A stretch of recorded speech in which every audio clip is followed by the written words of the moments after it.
Right, so I just want to talk about stretching carpet. This isn't a carpet stretcher, this is actually a knee kicker.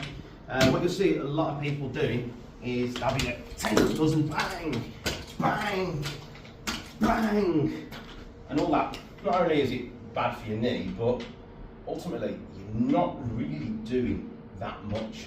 This is a 3.4 metre span. So according to manufacturers, that should be 3.4 centimetres of stretch. You're not getting that out of this. So what we prefer to use is obviously a power stretcher. Now, especially in a long room like this, it's 6.4 metres. And so what you can see here is you've got basically the end here, and you can have, I mean that, you've got a good 12 centimetres of motion that's available to you there, which will take it off the back wall. Obviously today I'm only going to use 6, but that way you can get the perfect stretch. You can even do 3 centimetres on that wall, 3 on that wall. This room will be drum tight, fitted to British standards, and yeah, this here won't really get used.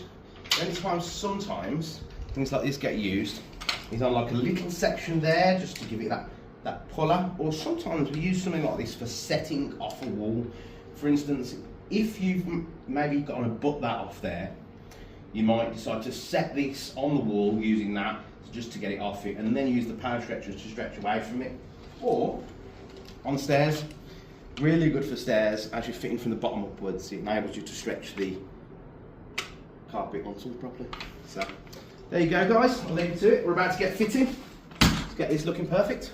So this one now, look at this, all done. Drum tight, that's so tight that is now. You can barely see it move, pulling at it. And that's how tight your carpet is supposed to be, to stop any of the ruckling when you do that.